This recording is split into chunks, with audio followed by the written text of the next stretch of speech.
Hi friends, good afternoon, नमस्कार दोस्तों। स्वागत है आपका अपने चैनल टोटल नॉलेज पे। और दोस्तों, ये आपके स्क्रीन पे जो न्यूज़ दिख रही है वो आप ऑलरेडी पढ़ चुके होंगे कि भाषा के चयन पर भी रिजल्ट अनवैलिड घोषित कर दिया गया है। अगर आपने नहीं पढ़ा होगा तो हम ये न्यूज़ तो पढ़ेंगे। इसके अलावा मैं पूर्व में क्या हो चुका है उसके बारे में बात करूँगा, और हम ये समझेंगे कि आखिर जिसने कोई गलती नहीं की, जिसने कोई गुनाह नहीं किया, उसको भी ये दंड क्यों दिया जा रहा है। आखिर आयोग जो है अपनी गलतियों को छुपाने के लिए ऐसा क्यों कर रहा है। ठीक है, तो पूर्व में भी कोर्ट ने निर्देश दिए हैं, उनको भी हम देखेंगे। तो पहले देख लेते हैं, अगर आपने न्यूज़ नहीं पढ़ी तो न्यूज़ क्या है, फिर बात करते हैं। देख रहे हैं अभी हेडिंग है भाषा चयन पर रिजल्ट अनवैलिड। ठीक है, यूपी टीईटी 2018 की परीक्षा देने वाले अभ्यर्थी संतोष कुमार अधर में अटक गए हैं।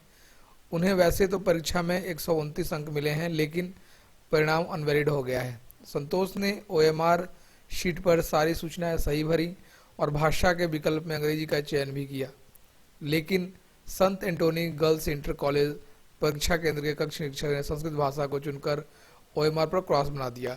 अब इन्होंने इंग्लिश में एग्जाम देना था तो ये इंग्लिश पे टिक करते, लेकिन कक्ष निरीक्षक, आपने न्यूज़पेपर में पहले ही पढ़ा होगा कि यूपी टी के दौरान जो कक्ष निरीक्षक थे वो कंडक्टर और ड्राइवर को बना दिया गया था। जब ऐसे लोग बनेंगे जिनको कुछ पता ही नहीं होगा तो कहाँ क्रॉस करना है कहाँ नहीं करना वो कर देंगे। तो मुझे लगता है कि संतोष जी के साथ भी वैसा ही हुआ है। इन्होंने अंग्रेजी का चयन किया और इन भाई साहब ने क्या किया, क्रॉस करके संस्कृत भाषा को चुन के उस पर वो मेरे क्रॉस कर दिया।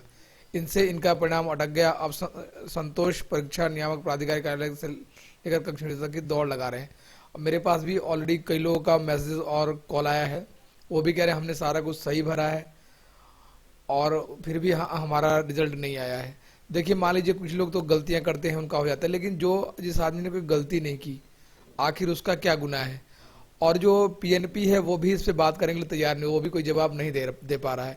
ठीक है, एक मैं पुरानी न्यूज़ दिखाता हूँ आपको तो आप उससे समझ पाएंगे। ये जरा एक न्यूज़पेपर का कटिंग ही है ये।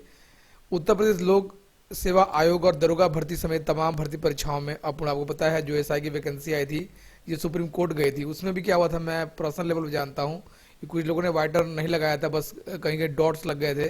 जब आप कार्बन कॉपी रख के ऊपर कर देते हैं तो कहीं लग जाता है दाग टाइप का, उसकी वजह से भी उनको इनवैलिड करार दिया गया था। तो ये मामला जो था दरोगा भर्ती वाला, ये सुप्रीम कोर्ट तक गया था, वहाँ से वो जीत के आए थे। ठीक है, तो देख लेते हैं पूरी न्यूज़। उत्तर प्रदेश लोक सेवा आयोग द्वारा दरोगा भर्ती समेत तमाम भर्ती परीक्षा में अपूर्ण या गलत प्रविष्टियां भरने वाले अभ्यर्थियों को राहत देते हुए उनसे प्रत्यावेदन देकर रिजल्ट जारी किया गया। ठीक है, उनसे प्रतिवेदन मांगा गया और प्रत्यावेदन के बाद क्या कि उनका रिजल्ट भी जारी किया गया। इस प्रकार के एक मामले में दिल्ली हाई कोर्ट ने भी कहा था कि मनुष्य कोई रोबोट नहीं है, मानवीय त्रुटियों के आधार पर किसी अभ्यर्थी का परीक्षा परिणाम नहीं रोका जा सकता, उसे प्रत्यावेदन का मौका देना चाहिए। ऑलरेडी ऐसा दिल्ली हाई कोर्ट कह चुका है, ऑलरेडी आपके यूपी में ऐसा कुछ हो चुका है। ठीक है, आपके जो बोर्ड है उत्तर प्रदेश लोक सेवा आयोग उसने ऐसा कर दिया है।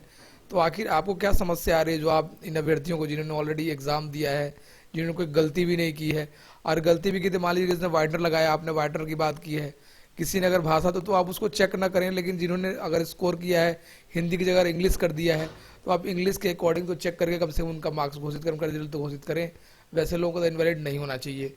तो मुझे तो लगता है पीएनपी का केवल एक ही मकसद है, कैसे भी लटकाए रहो इनको, कोर्ट में ले जाओ या परेशान करो, मतलब मानसिक जो बोलते हैं ना प्रताड़ना देना, वही इनका काम है। तो आप घबराएं ना, लगे रहें, कुछ ना कुछ आपको और सफलता मिलेगी। तो दोस्तों, ये थी न्यूज़ अगर जो आपके काम के लिए है कि ऑलरेडी दिखाना था मुझे, बताना था कि आप इसको भी बात कर सकते हैं कि दिल्ली हाई कोर्ट ने ऐसा डिसीजन दिया हुआ है और पूर्व में भी उत्तर प्रदेश में ऐसा हो सकता है। तो आप अपनी बात को पीएनपी के सामने रखें कि आप भी सोचें विचारें और हमारा रिजल्ट जारी करें। दोस्तों, ये सारी चीज़ों को लेके आप जाएं पीएनपी के सामने और अपनी बात रखें, शायद बात करने से ही बात बनती है, कुछ बात आपकी भी सुनी जाए और कुछ समाधान निकले। दोस्तों, ये था हमारा वीडियो। अगर अच्छा लगे तो लाइक अवश्य करें, नहीं तो सब्सक्राइब अवश्य कर लें। अंत में बहुत बहुत